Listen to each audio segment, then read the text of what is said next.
Okay, good morning, everyone. Welcome to Concordia University's Fourth Space. Thank you for joining us for this morning's event, Chasing Impact at Different Scales.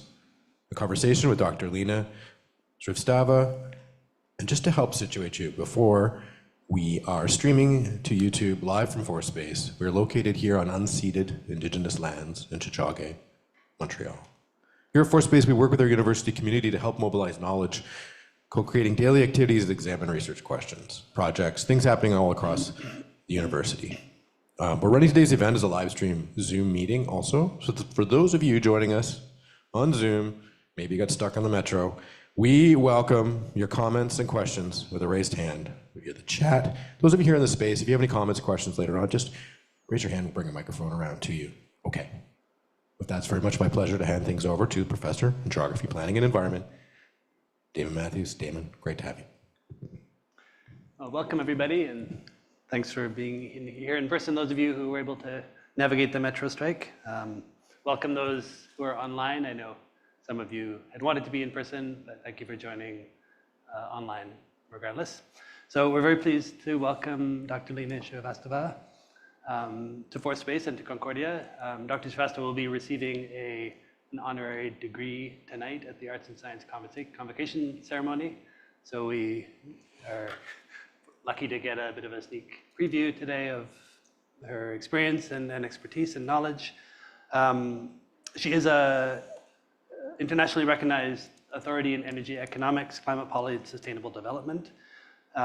She has been involved in a number of different initiatives over the years. She was key to developing the TERI Institute, Energy and Resources Institute, and led the TERI School of Advanced Studies, which is one of the only sustainability-focused research universities as its vice chancellor. She subsequently served as Deputy Director General for Science at the International Institute for Applied Systems Analysis, or IIASA. She's received many awards and recognitions. She has served as an advisor to the World Economic Forum and the Asian Development Bank. She has been a lead author for the Intergovernmental Panel on Climate Change, and in 2008 was named a Knight of the Order of Academic Palms by the French Republic. So Leena is going to speak for about half an hour, and then we'll have an open Q&A. There will be some snacks arriving a little bit later. So again, thank you for being here, and I'll turn it over to you. Thank you so much, Damon, and thank you for the wonderful introduction, and thank you all for joining us here. It's a real pleasure to have this time to spend with you, and let me also proceed to possibly wipe clean everything that Damon said about me. I just, have today for you a lot of questions. And I would really like this to be a conversation because pretty much at the end of 40 years or a little more of working in the space of energy, climate, policy, economics, etc. Around the time that COVID hit us and I was in IIASA, I think I had a little bit of an existential crisis. Because things were very different, and the world seemed to be going back rather than forward in several ways. And so many questions came to mind. I would like to share some of these with you and get your perspective as well. Are you optimistic or pessimistic about the future? First question. And about our ability to change the course of human sustainability and planetary sustainability. I do hope that you are optimistic, but then I would really like to know why is that so, and how can we make sure that we can live up to that optimism.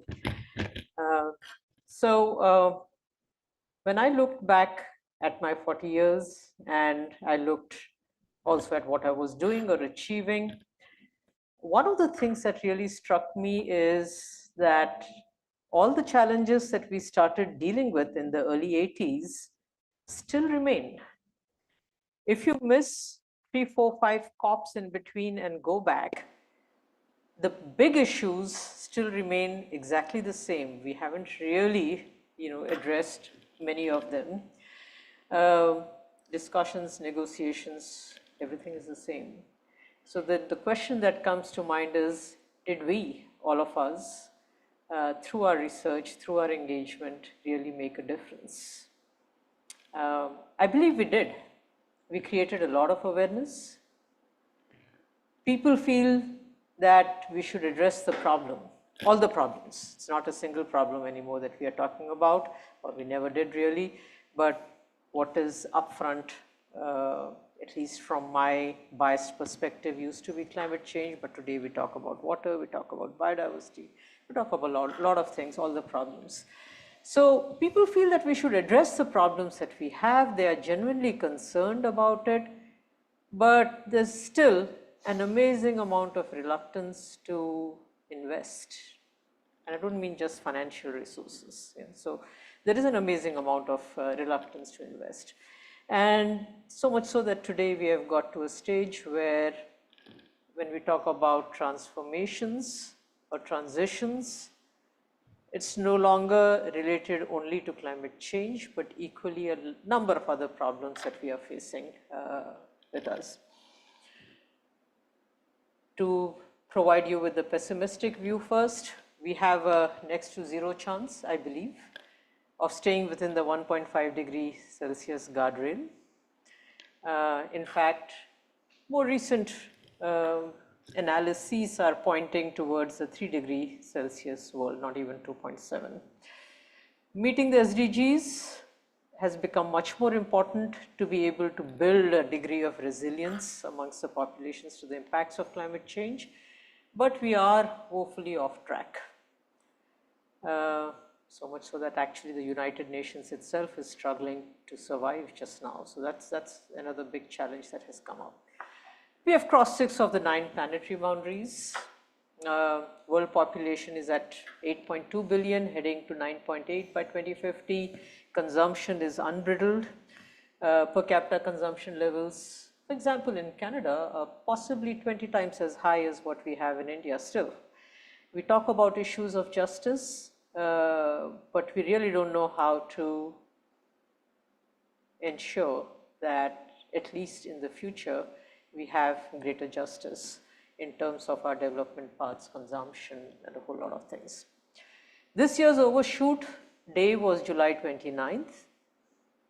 About 20-25 years ago, it was 2 months later, September 29th, 25th, in that time period, end of September. Several countries are on the verge of an implosion, I believe, on account of social unrest. Wars and or serious friction is visible in many parts of the world. Our oceans are dying. We have the conference going on just now. Our glaciers are melting. Our biodiversity is rapidly disappearing. So many, many, many things. All the issues that we have been working on for the last 40 years. Some directly, some through the institute, TERI, that I was involved in, and we had a pretty large number of researchers there engaged in all of these subjects. So then you pause and you ask yourself, what is it that we are not doing, or what is it that we are not doing right, really? I'm not sure if we have answers for that, but it's definitely worth reflecting upon. Should we even feel responsible beyond the research that we are doing and the knowledge that we are putting out on the table? Or should we just say, this is done, be happy? Would love to hear future Earth's views as well. We as a scientific community, I think, have provided all the evidence of climate change, of the impacts that we are having on oceans, of the depletion of biodiversity, all of the issues. We highlighted the impacts that this deterioration of planetary resources is having on humanity. We broke these up by region, by country to allow greater reflection. We backed up the claims that this climate change in particular is on account of anthropogenic actions. And we identified the solutions that were available. It's not that we didn't identify the solutions. So it's the next step that we also have to worry about. We pointed towards the technologies we already have and worked towards new ones as a community, scientific community as a whole. We worked out the economics of technological transitions. We helped build capacities amongst various decision makers so that we could converge by speaking at the same level, using the same language, and having the same understanding. We tried to define sustainable development goals for all so that we leave no one behind. The scientific community extended its own capabilities in these last 40 years to become much more multidisciplinary in their approaches. And we learned to speak the language of other disciplines so that we are able to facilitate more systemic approaches, which is the need of the hour, on all the problems that we are talking about. And yet it seems to me that we have not succeeded in defining a metric of success which is not measured in profits. There's nothing. We can't speak to industry, for example, unless we speak profits. If you look at the regulatory requirements, the corporate governance codes, etc., their primary responsibility is profits. You have a duty of care to your investors, to your shareholders. How do you bring about change when you have that? And that's what they're working for. We have not succeeded in defining instruments that would allow foregone profits to be attractively carried forward into the future. So you ask people to make a sacrifice today so that 50 years down the line, 100 years down the line, when some of our GHG emissions, for example, are written off, you can go back and get some value from there. But we haven't really figured out how to do that. We have not succeeded in stopping governments from discounting the future so heavily. And we have not succeeded in getting civil society to worry about the quality of life even 2 generations forward, leave alone much further than that. That's a reality. We should accept that. Our communications efforts have had little effect, even on ourselves as a scientific community, by and large. I think if you look at our own lifestyles as well, much better, but definitely not where we should be. And that is where the question comes to my mind. Is it time for us to stop, take stock, and reflect on future courses of action in a deliberative manner? That was at the global level, general. But when I look at it in India as well, I think we followed exactly the same pathways that you see at the global level, with a strong local flavor, of course, defined by capacities, defined by vulnerabilities, etc. We also advised our governments on enhancing energy access, how to go about doing it, issues of fairness that we talk about. We spoke about climate mitigation and resilience building measures. I remember making a presentation to the Prime Minister of India in 2009, that was almost 16 years ago, saying that we should have no further thermal power plants that are added in India. Working on the economics, so there are the modeling exercises that we do, and then at the time we were doing the economic analyses outside to a large extent, proving the economic viability of moving away from thermal power plants into, at that time, still gas, but also solar and other options, looking at efficiency measures that were possible, and demonstrated that you could still get a reasonable rate of return if you were to start looking at mitigation in a much more aggressive manner. But of course, global negotiations come into the play, responsibilities, historical responsibilities come into play, your own ability to invest. It's all right that on a flows basis you're getting the returns that you want, but the upfront capital that is required becomes a constraint. So things don't really move. Green building regulations, lots of demonstration activities that were undertaken, interest on the part of industry, recognition that government buildings are in a pretty dismal state, time of day pricing. There are many tools that have been available to us for the many decades that we have been working. We advised industry on energy efficiency and its economic viability, and adoption of renewable energy, circular economy concepts, how can you reduce waste, etc. And with a special focus on the micro, medium and small enterprise sector, which is very big in India. and has a huge role to play in providing employment and livelihoods to people. So we worked on all of these issues. We translated hardcore scientific evidence and analyses to emotional and selfish appeals for each category of actors in society. So we did all of that. All of us did that. Nothing new, nothing great, right? So we all did that. And yet today we are where we are, and I don't think that needs any elucidation. Inconvenient truths are being blocked. If I do a snapshot comparison of India when I joined early 80s TERI and where we are today, we moved from a situation of no data of the kind that we needed to unreliable data today. Inadequacy of computing facilities at the time, and I remember the challenges, and we still have, especially in social research organizations in our country, inadequacy of computing facilities, now determined more by finances rather than technical availability.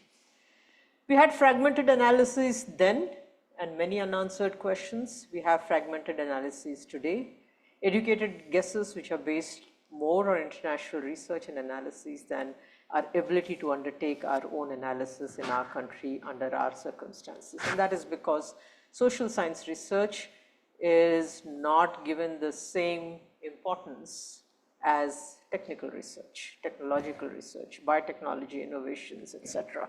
Social science research has still not found its place in society. At the time, we had a few research institutes, but we had option of getting international funding. In the case of India, that option stopped several years ago, and as I mentioned, government funding, public sector funding became very limited. Government at the time used to be a patient listener willing to learn and use that learning, that analysis for their own negotiating stance when we went out to COPs, etc.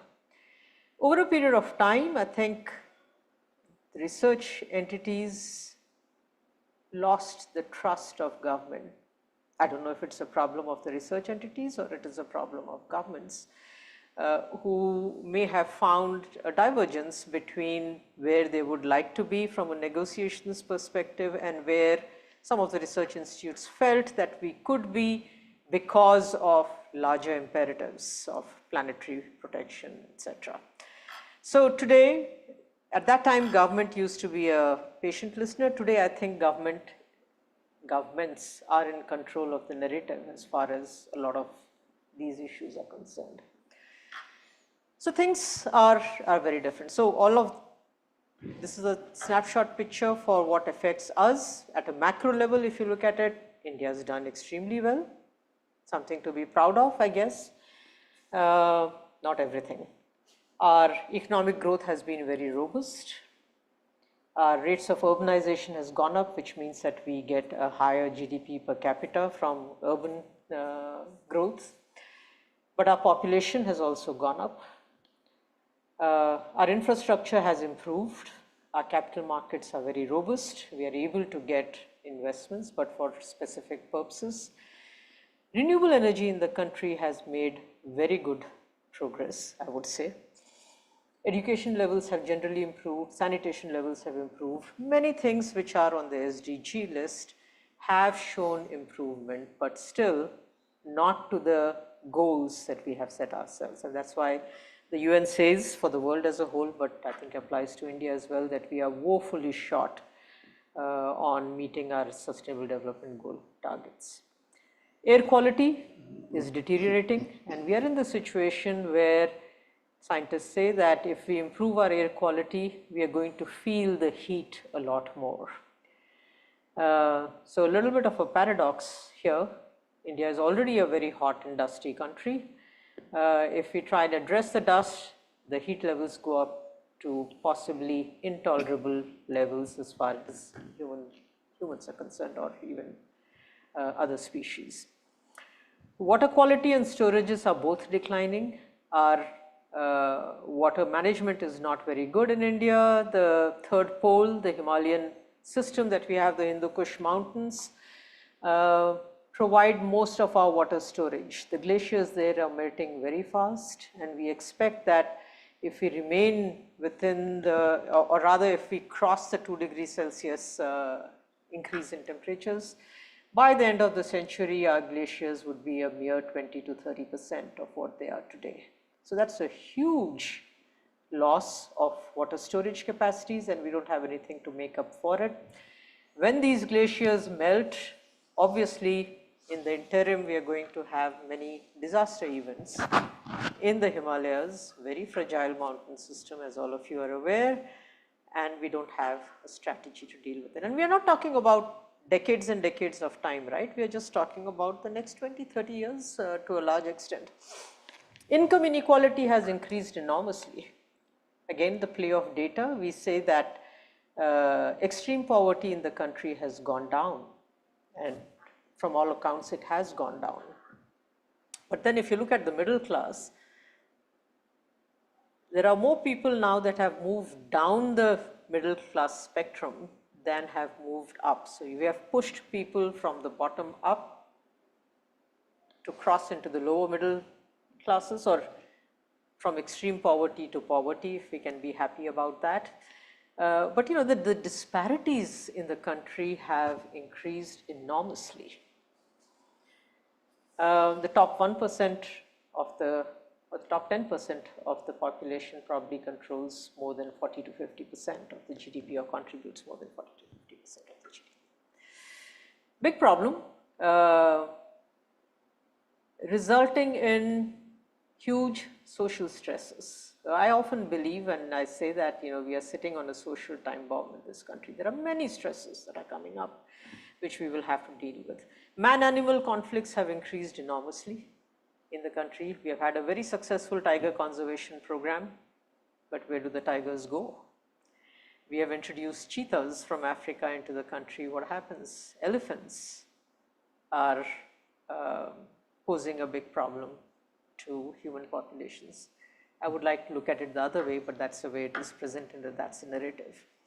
Greenhouse gas emissions have increased, climate vulnerability has increased for, again, all of these reasons. In short, I think we are continuing to mine our natural resources in a completely unsustainable manner in order to be able to promote economic growth. So yes, we are doing well, but no, we are not doing well at all.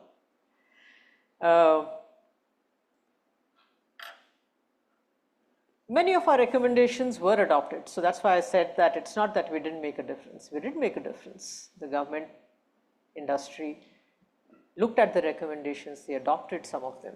But the progress has been extremely slow, and the impact has been minimal. Whether we talk about the energy service company model for introducing renewables or bringing about energy efficiencies, whether we talk about decentralized energy provision that would have minimized the capital requirements, but today we have locked ourselves in with a very rapid expansion of the national grids into a particular pathway that is going to be difficult to come back from. Green buildings, you know, trading systems, not carbon trading. We started with energy efficiency trading. Now we are beginning to move into carbon trading, but it took a good 20 years and a gradual progression for us to feel the comfort to be able to start experimenting with carbon markets. So I mean, if you just look at the amount of time that all of this has taken in the last so many years, and the amount of time that we have for the world as a whole to reach net zero by 2050, the challenge is obviously very clear. At the global level also, there were many interventions that were designed but did not find wide acceptance and were not very effective. So the failures in translating this evidence-based recommendations into policies and or actions results in a loss of scientific credibility as well. And that is where the question comes up. Should we stop where we do, with providing the evidence, with providing the solutions, with showing some optimism that, you know, we can still pull back and contain global climate temperature increases, or rather, if not at 1.5, then at 2 degrees Celsius. But can we stop there and not get involved with whether we are actually able to implement some of these recommendations, make the impact, and pull ourselves back? Questions. There are some examples from India, but I will not get into it because of time. But we'll leave you with 3 questions, and maybe then I would love to hear your views. When we look at where we are, and the fact that we have been discussing this for so many decades and yet have even bigger problems today, do you think the fault lies with governments for not actually following up on their commitments in the various agreements, conventions that we have for all the subjects that we are talking about, for not having sector-wide policies, for not really providing a long-term vision for stakeholders to follow? Is it the fault of investors or capital markets or industry? Who's responsible? We call for leadership in industry, but if that leadership is not supported, then where does industry go? The competition is still there, and then that's what we work with. Is it the fault of citizens that we are not demanding more of our governments? I mean, it's definitely the case in India that we don't engage. We don't worry, like I said, 2 generations down the line because we are so worried about what's happening today and tomorrow. But what is it that is going to get citizens to be a lot more engaged? I'm not sure how it is here. I know that there are protests here in the US, etc. But everything that has to happen, that we don't want to happen, still happens. So what's the difference that we are making? Do we need outcome-oriented concerted action plans? And if yes, then who's going to do that? How do we organize ourselves? The scientific community is not cohesive in itself. We have our own evaluation systems, our own pressures, our own competition that exists. There is a lot of collaboration that has increased a lot over a period of time, but underlying competition also remains, and we need to recognize that. So while I am at the position where I am looking to go into semi-retirement over a period of time, the future of Earth, the future of human society, the future of our children and grandchildren definitely continues to be worrisome. How should we be thinking about the change that is needed in the next 20 years and where we are today, and how do we bridge this? Let me just stop there. I told you, I warned you in the beginning. I'm going to just raise a whole lot of questions and look to you to see how is it that you think we can move forward. What do you do? I think we all have the same questions on some level. You do? You do? Let me ask you one thing. I mean, you've been working in this space for a long time. If you've articulated all these problems, which I don't think anyone will disagree with your characterization of where the world is at right now. If you could change one thing magically, just by waving your hands, what would it be?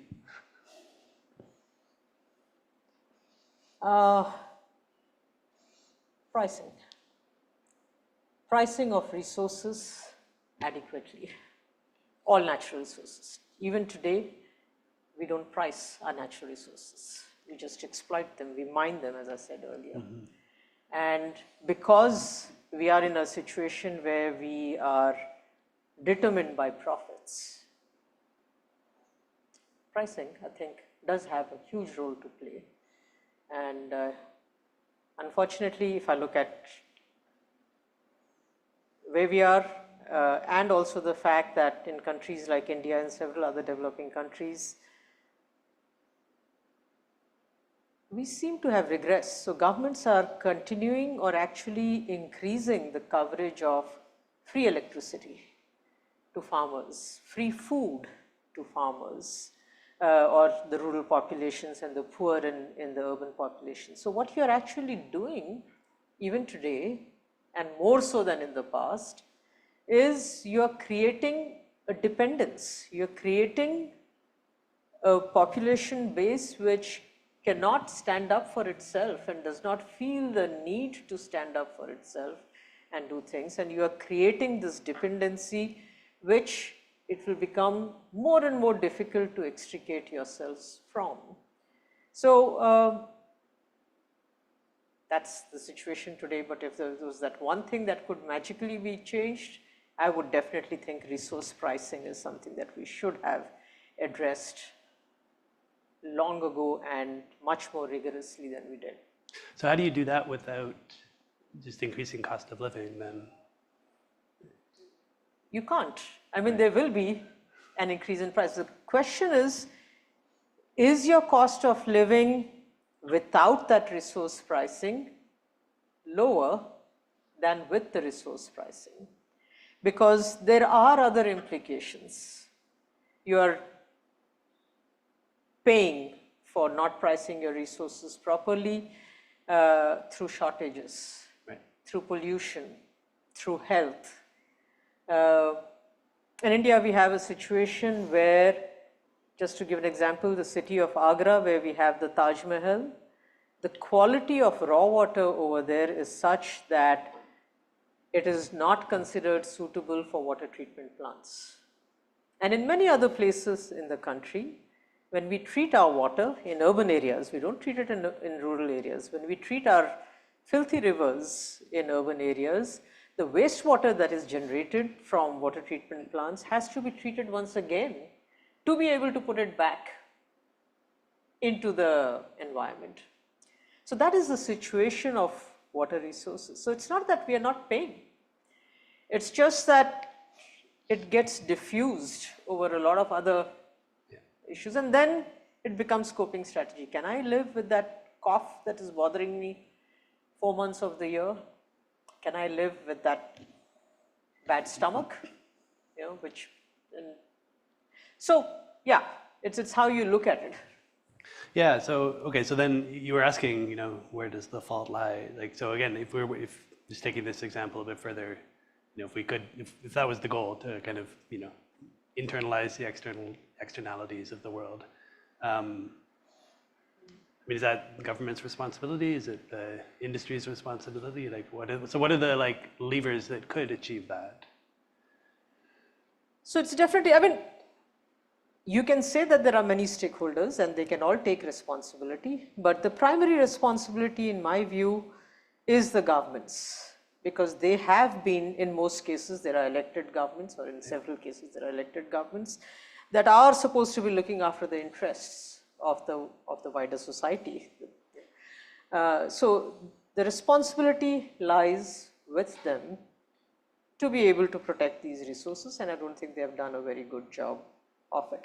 And the reason why I asked the question whether we should be engaged beyond what we are already doing or put a pause on what we are already doing, because I do believe that there is a huge gap between where scientific knowledge exists and where reality is. Should we take that responsibility of bridging this gap and moving reality closer to where scientific understanding is?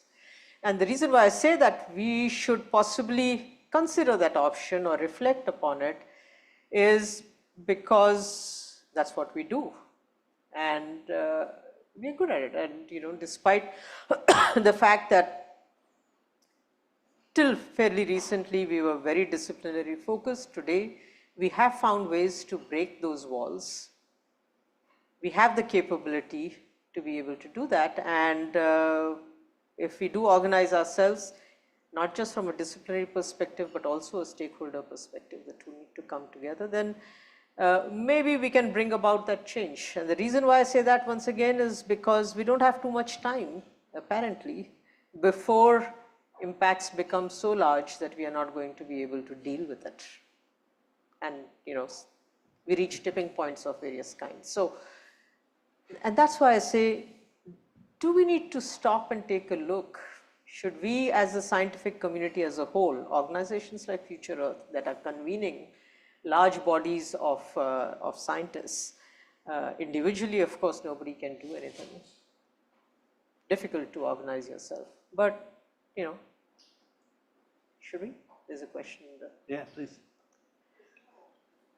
Just as a So note, we're hold going on to get for you a the- microphone, but if anyone does have any questions here in the space, just raise your hand. We'll get this microphone to you. And for those of you on Zoom, please feel free to raise a virtual hand or type your question into the chat, and we'll get those to our speaker. Thank you. It's more addressing some of the questions that Wonderful. you had, and I'll try to be clear. There's a million thoughts going through my head after, thank you for everything you said. So I grew up in the 70s and 80s, and I feel very much what you described about growing up in this, with all these issues and being motivated my entire life to solving them, and then having this existential, like, what in the world? It's like we're going backwards increasingly over the last several years. And I try to hold on to that sense of being hopeful. I really try, and find it very difficult, very difficult. And as an educator in college and university, as a mother, as a citizen of multiple countries, and I do think that it is the responsibility of governments, but at the same time, governments are so increasingly under the power of the people that fund their campaigns. And citizens, I feel like there's this very, very, very basic failing in these last 40, 50 years of properly changing the education. It's like the way that we educate children in societies, because I don't know if it's human nature to be individualistic, but governments and countries are moving towards more and more and more individualism, more and more nationalism, and the reality is that the politicians are kind of feeding into that. It's just the Canadian elections, recent ones, we're watching the debates, and there's almost zero mention of climate change and the environment. And the only candidate that did mention from the New Democratic Party got the least amount of votes in the election from all the big parties. So candidates are catering to these capitalistic desires, needs of the people. Yeah. I don't know how to break this loop. It's very, very disheartening. Yeah. Thank you. Thank you for sharing that. I don't think any of us really knows as yet how to break that loop. It's really, the question is, should we take the time out? Should we as the scientific community take the time out to look at what is it that we are doing, how effective we are, and what can be done, and to answer some of the questions that you also raised here. Thank you, Leena. When you say, like, we as the scientific community should we break the cycle of doing fundamental research? Like, do we stop the presses, stop the research, and start the action? Like, is that our job now as scientists, as researchers, as institutions like a university? Is that what you're getting at? Is that gonna make the difference if we sort of put a pause on new discovery, new knowledge, and try and move forward all of the action and all of the tools and all of the data that we already know is out there? Like, Yeah. I don't know. Is that what you're mind-boggling, suggesting? right? Yeah, it's mind-boggling to think about it like that, but no, that is not what I mean, because when we talk about the scientific community, once again, there's an entire spectrum that we have out there, and not everyone can translate, in a sense. And that's where Future Earth, for example, that I had also a long association with, recognized several years ago, and they tried to set up these knowledge action networks to bridge. There are many other projects. I think Canada also had a pretty large project several years ago on bridging research and policy. If I remember right, it was the International Institute of Sustainable Development that was engaged in that. How do you bridge research and policy, and how do you, learn to communicate?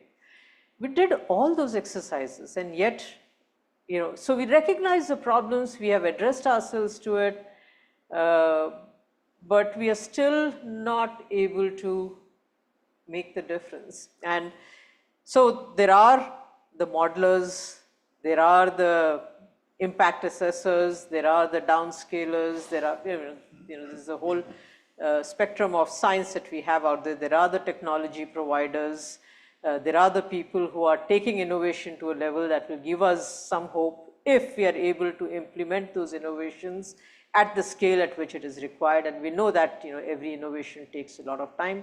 If you want to accelerate that into a shorter period of time, how do you do it?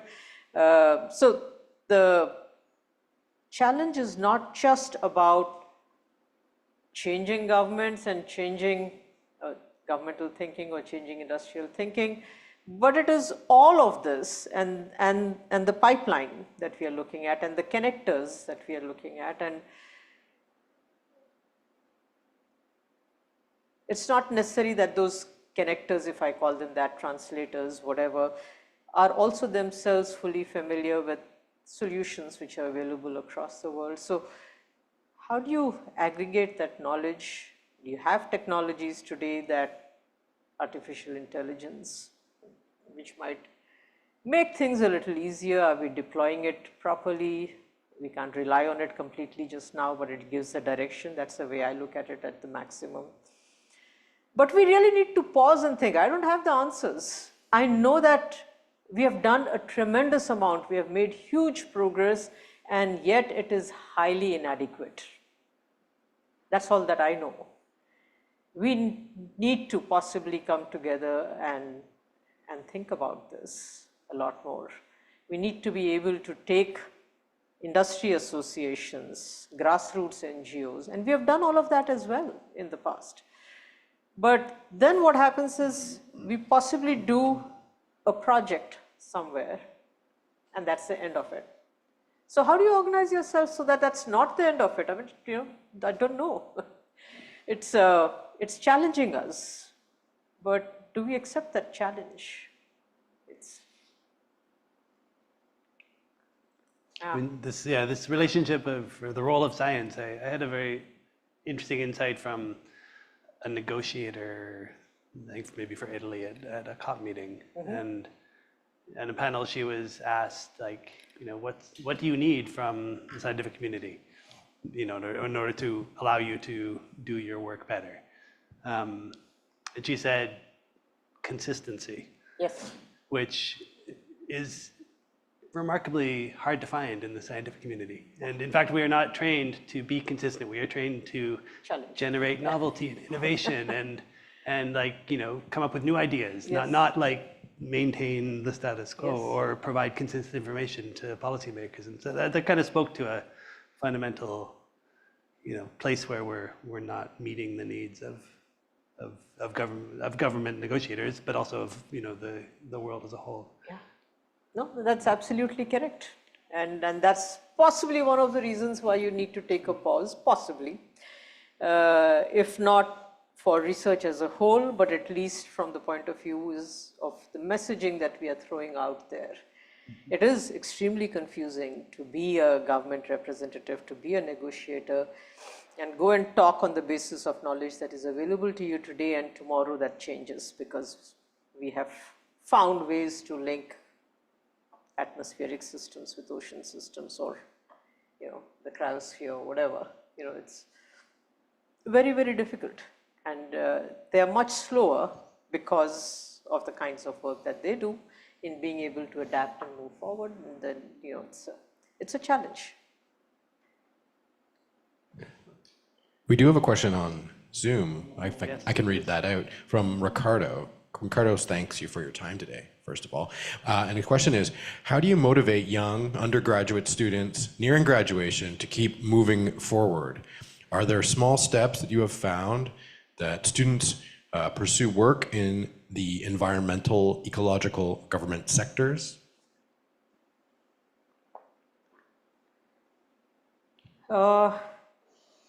It's again extremely challenging. It really depends on the employment opportunities out there. I do believe that the situation today is much, much better than it was several years ago. I mean, I used to be running this research university, producing PhDs and master's students focused entirely on environmental studies. I don't know where the camera is, I'm trying to look into the camera. But yeah, so at the time I recognized, I mean, I remember having interactions with HR departments of various industries and trying to get them to create the right kinds of positions, to advertise the right kinds of positions, to give the recognition of the role that, you know, a person with environmental backgrounds of various kinds can play in society and so on. So there have been a few steps, a little bit of movement in that direction, but not very much. So we also tried an exercise to create an excitement among students, because while we talk about climate change, water problems, biodiversity, for a student who is completely immersed in building their capacities, looking at job markets, etc., in a country like India with a huge population, the competition is very, very intense. To get them to also spend time on environmental issues and study that, it became a little challenging to demand that. We tried using other means to be able to engage them, to demonstrate through, we called it a climate jamboree, basically a demonstration, a living project for students where they could come spend 2-3 days and experience everything that you can do at an individual level, right from the food that you eat, where you source it from, how you cook it, waste, how do you dispose it, and, you know, other social issues of mixed genders, etc. So many issues we had identified, and we took it up, and, you know, we tried to create an environment where people could engage with it directly and look at solutions and realize that yes, things can be done differently without too much of a loss, if any, on the qualities that we were talking about. It was a very interesting experience, because I remember at the time I reached out to, I don't think I can still name the company, but it was a very large pizza manufacturing, pizza producing entity. And I told them that this is what we are doing. We're expecting to have between 10 to 20,000 students with us in the 3 days that we were running this event. And I would like you, because pizza is very popular with young people, I would like you to produce sustainable pizza. And he said, I can give you a pizza in a green box. That's the maximum that I can do. I said, I don't know what else to do. So he said, you know, recycle cardboard, etc., etc. And I'll give you the pizza and this. I said, no. I said, I want the pizza itself to be sustainable. And I had to walk him through the elements of what could be considered to be sustainable. I mean, at the end of it, of course, he never came back to me. But this is the story. But for some reason, they felt that it was not viable, that we could not create the demand. There was no willingness to also engage with the thought. I'm talking about 10, 12 years ago, right? Yeah. So, so there is a lot that needs to be done to change mindsets all around. We have to constantly look for ways and means by which we can bring about that change, but not easy.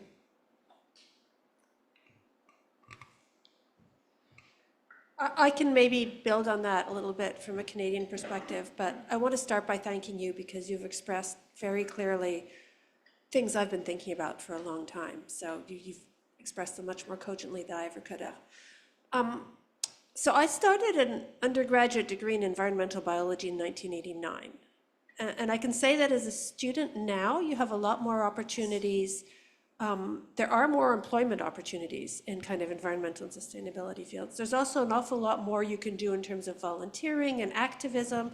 These questions are a lot more present than they were when I was an undergraduate. It's exactly like you say, there's more, and it's painfully inadequate. The only thing I can think of is the more of us that continue to, I guess maybe another way to put it is there is also a huge amount of young energy of people who want to see this change. Yes.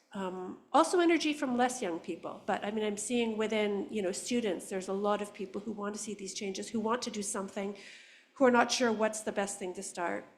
Kind of like the question Ricardo was saying, where do you start? What do you do?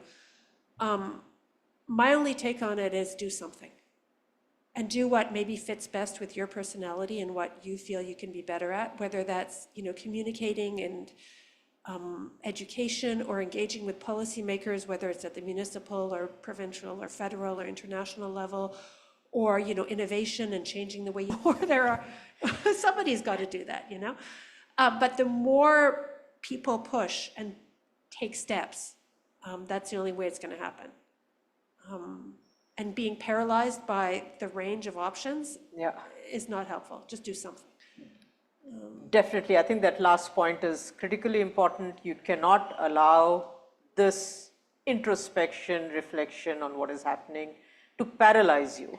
In fact, it should actually push you to do a lot more. The question is what, and that is a deliberation that I think I really do believe that we need to have. Irrespective of what we might do otherwise. So we do need to take some time out to be able to reflect upon that, whether it is the academic community for the universities, but again, that kind of segmentation may not be the most desirable, we'll see. But something does need to change. We need a step up in what is happening, and no answers. Sorry. I mean, one thing, there's so many things that need doing. There's lots of choice, right? You can decide what you like doing and what you're good at, and there's absolutely some need at that place, right? Yeah. So that is one. That's true at an individual level. Yes. But I think when we come to larger bodies like the United Nations, which is under threat, like Future Earth, which is a big scientific community, like the UN had organized universities itself, to engage a lot more with some of these issues. I'm forgetting the name of the network that they had created, but there are university networks that exist, as I'm sure you're aware.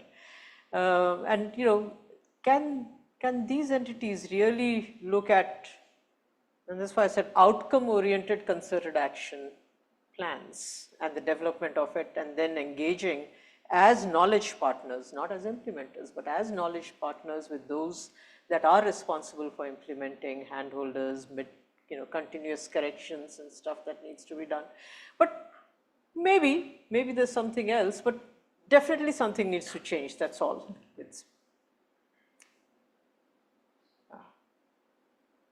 I wanted to ask you about something you said near the beginning of your talk. You characterized the problem. The first thing you said to characterize the problem was we haven't succeeded in creating a metric of success that's not measured in profits, which I thought was very insightful and a very concise way of articulating the challenge right now. But what could that metric be? Like, what would you suggest? Like, what is? I mean, I know there are many that have been proposed and studied academically, but what would be the first step towards that? Whatever it is, it's not going to be easy.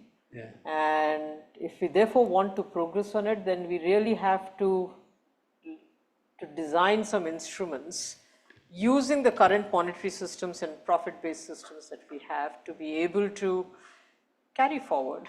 You do that with a lot of other things. So if you're able to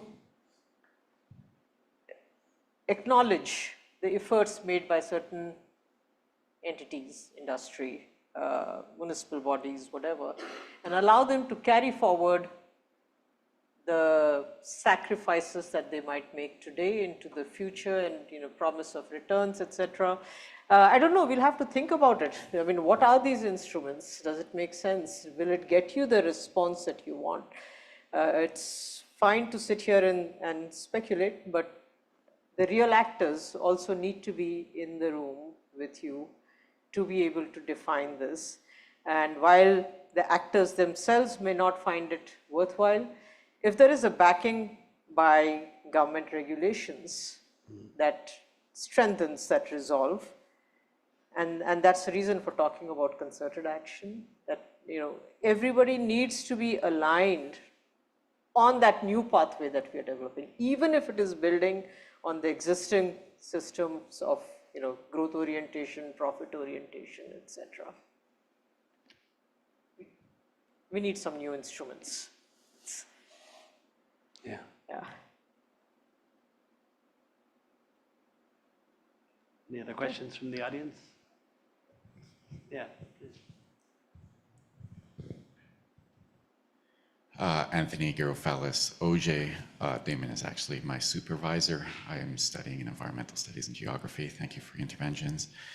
I wanted to build off of sort of what people were discussing about what we can do and just bring my own experience as an advocate. So I worked as a climate activist for about a decade, being involved in a whole slew of civil society groups.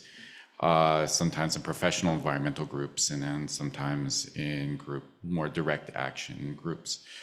And I wanted to stress, at least in the Canadian example, one of the things that I think are missing, if we're going to be looking at what we're doing, is just more civic engagement and more political engagement, not just on the part of citizens, but also on the part of scientists and other civil society actors.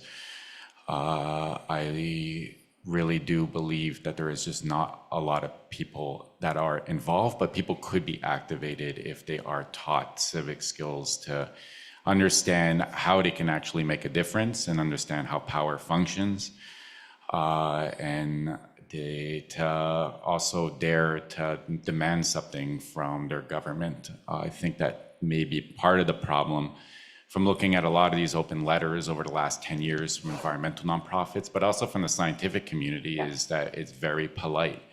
And I think we've learned over the last 30 years, and even now when we're looking at the situation of growing nationalism and some far-right movements, that asking nicely might not be the best way forward. I think that there's something that, there's the saying of Frederick Douglass, a abolitionist intellectual, power concedes nothing without a demand, never has, never will.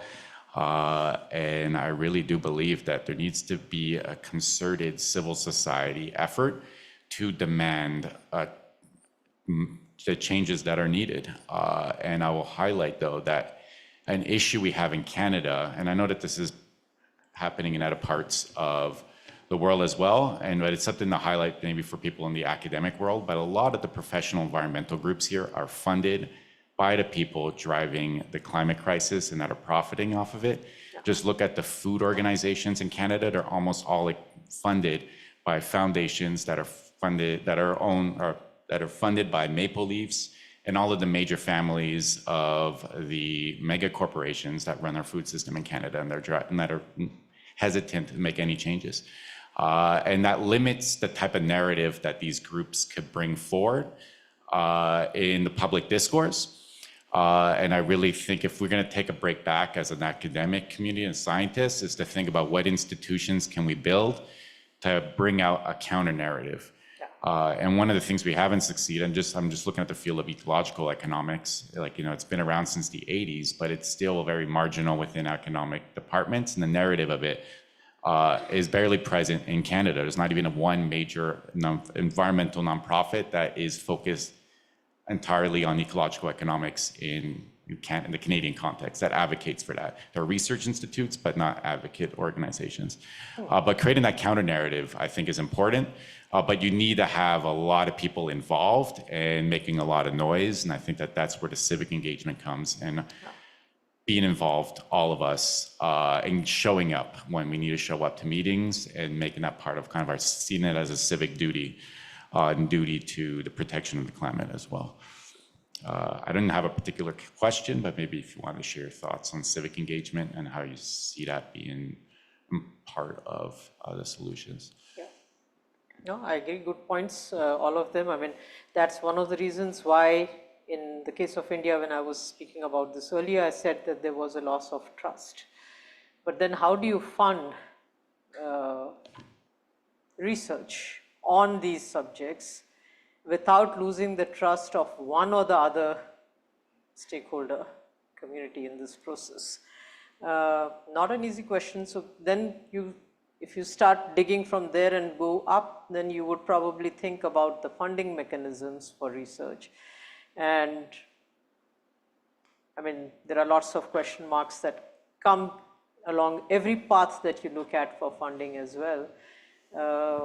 How do you ring fence all of this from influence, I think, is as a perceived influence, if not influence. So not easy questions. Need thought. So. There was another hand earlier. Yeah. Did you want to say something, or? Did you want to say something? Yeah. Another question. Yeah, thank you for the talk. You said we tried so many things and it is not working. How about trying curbing population growth? Does really India need 1.4 billion people and growing, or Pakistan needs 100 million or more? Would that be a solution or a temporary solution? Not really. India's population growth has actually fallen, rate of growth has fallen below the stable rate that is recommended. So the population going forward, the rate will decrease, but we are where we are and there is a momentum that will continue. Too drastic a reduction in population at this stage, as happened in the case of China's one-child policy, can lead to a whole range of other problems. But having said that, I did not want to dismiss the population question that you raised, but despite the population that we have, India's cumulative historical contributions to greenhouse gases is 3 to 4%. It's still very, very small. Per capita levels have gone up from earlier, but they are still at about 2.9 tons per capita. So it's still a fraction of what you have in the developed world. So if you correct for population and consumption, obviously per capita consumption levels, greenhouse gas emission levels are very high in the Western world and some of the developing countries, other developing countries as well. It's much, much easier, less emotional, maybe it depends on where you're coming from, to be able to talk about consumption than to be able to talk about your right to have a child or not. So these are difficult questions, not for climate reasons, but for a range of other reasons. India has been trying for the last several decades. As you know, you probably remember Indira Gandhi's son tried some fairly drastic measures and was cut down to size pretty fast. I'm talking about mid-80s or early 80s. So highly emotional issues and questions of rights, etc., that do come in.